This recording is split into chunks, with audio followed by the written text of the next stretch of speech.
हिंगोली जिल्ह्यात मोठ्या प्रमाणावर डिझेलची टंचाई निर्माण झालेली आहे। आज लगातार 6वा दिवस चालू आहे आणि 6व्या दिवशी देखील मोठ्या प्रमाणावर डिझेलचा तुटवडा निर्माण झाल्याचं बघायला मिळत आहे। आपण हिंगोलीच्या शेनगाव मधील एका पेट्रोल पंपावर आहोत आणि या ठिकाणी जर बघायला गेलं तर डिझेलसाठी ट्रॅक्टरच्या मोठ्या प्रमाणावर रांगा लागलेल्या सध्या शेती मशागतीचे कामं मोठ्या प्रमाणात चालू आहेत। मात्र डिझेल मिळत नसल्याने शेतकऱ्यांची मोठी या ठिकाणी हेळसांड होताना बघायला मिळत आहे। शेतकऱ्यांना रात्रंदिवस आपल्या डिझेलसाठी या ठिकाणी रांगा लावून कामे सोडून सर्व या ठिकाणी यावं लागतंय। काका मला सांगा, आपण कुठून आलात, काय वाटतं? ओळखा. बरं, कधीपासून आलात? सकाळी 5 वाजल्यामुळे. बरं, काय डिझेल मिळतंय का? काय डिझेल मिळत नाही म्हणूनच थांबले. आता कधी पर्यंत आपला नंबर लागेल का? नंबर लागेल संध्याकाळी 5 वाजेपर्यंत. निश्चितच संध्याकाळी 5 वाजल्याच्या नंतर या ठिकाणी नंबर लागेल असं शेतकरी सांगत आहेत। काका, आपण कुठून आलात? बरं, काय आणलेलं आहे सोबत? ट्रॅक्टर. मिळालं डिझेल? नाही. कधी मिळत? आता 5-5:30 वाजता सकाळी 6 वाजता आलो. बरं, आपण कुठून आलात का? पुढंच. बरं, मिळालेले डिझेल नाही भेटलं. कधीपासून आलेला? रात्री 10 वाजता.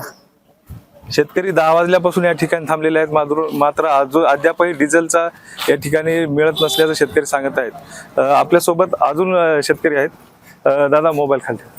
आपण कधीपासून या ठिकाणी आलेला? 7 वाजता आलो. बरं, सकाळी 7ला आलो. सकाळपासून एकदा जेवण करून इथं आलो. बरं, सध्या कॅन मध्ये डिझेल मिळत नाही। कॅन मध्ये भेटेना ना.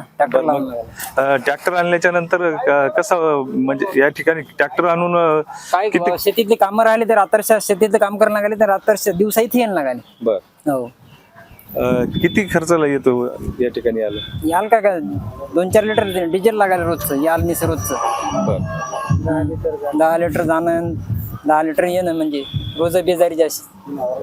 हो, आणि डिझेल फक्त 2-3 हजार डिझेल द्यायला या ठिकाणी येण्यासाठी 3 ते 4 लिटर डिझेल शेतकऱ्याला लागते। मात्र डिझेल मिळत नसल्याने शेतकऱ्यांची मोठी हेळसांड होताना बघायला मिळत आहे। गजानन पवार, LS मराठी, हिंगोली। शेतकऱ्यांमध्ये एक प्रकारची भीती निर्माण झाली आहे की बाबा पेरणीसाठी डिझेल मिळणार नाही। या भीतीपोटी पेट्रोल पंपावर शेतकऱ्यांच्या मोठ्या प्रमाणात रांगा लागत आहेत। अशा परिस्थितीत जिल्हाधिकारी साहेब हिंगोली यांनी 2 दिवसापूर्वी आदेश काढले की कुठल्याही परिस्थितीत कॅन बॅरलमध्ये डिझेल पेट्रोल देऊ नये। या आदेशाची अंमलबजावणी करत आम्ही पेट्रोल पंपावर कुठल्याही परिस्थितीत कॅनमध्ये डिझेल पेट्रोल मिळणार नाही याची सक्त अंमलबजावणी केली आहे। शेतकऱ्यांना ट्रॅक्टरमध्ये मुबलक प्रमाणात डिझेलचा पुरवठा करीत आहोत। दररोज पेट्रोल पंपावर ट्रॅक्टरच्या मोठ्या प्रमाणात रांगा लागत आहेत। सर्व शेतकऱ्यांना व्यवस्थितरित्या डिझेलचा पुरवठा आम्ही करीत आहोत। अचानक डिझेलचा जो तुटवडा निर्माण झालाय, काय एकदम लोकांमध्ये गोंधळ निर्माण झालाय। गत वर्षीच्या तुलनेत या वर्षी आमच्याकडे मुबलक प्रमाणात रोज डिझेलची गाडी येत आहे, परंतु शेतकऱ्यांमध्ये एक प्रकारची भीती निर्माण झाली व पेरणीच्या टायमाला आपल्याला डिझेल मिळणार नाही या भीतीपोटी मागणी वाढली, त्यामुळे हा गोंधळ उडालेला आहे। दत्ता पंडितराव माने सकाळी 6 वाजता नंबर लागला होता। आता पण त्याची गाडी आणली. गाडी इथं म्हणली ती 2 वाजता, कवा 3ला आली, कधी 4ला आली। शेतकरी सध्या संकटामध्ये फार पण जेवण नाही केलं। डिझेलच्या नंतर आम्ही शेतामध्ये काम करू। एक तर नाईटला काम करायचं, दिवसभर ट्रॅक्टर नंबर लावायचे। काय करायचं शेतकऱ्यानं? शेतकरी बेजार आहेत। कोणी बैल जोड्या झाले, बैल जोड्या भेटत नव्हता। कत्तलखान्यामुळे बैल जोड्या भेटत माहिती आहे का? झाले तर किती सुंदर राहिली सर डिझेलची। शेतकऱ्याचे हाल बेहाल होणार। शेतकरी संकटामध्ये राहा 100%। अच्छे दिन अच्छे दिन कहा गए मोदी सरकार के? किसी लाडकी पण योजना काढ, तुमचा काय उपयोग आहे? काही फायदा नाही योजनेचा। शेतकऱ्या टायमावर डिझेल सध्या हंगामी शेतीचा हंगामात डिझेल नाही भेटलं, काय करणार शेतकरी तरी?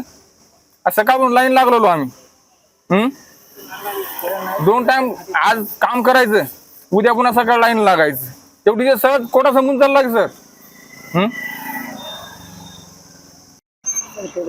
तर या शासनानं आम्हाला डिझेलची सोय करावं। आमचे ट्रॅक्टर उभे इथं नागलड्या राहिल्यात, पोखरण राहिलेत।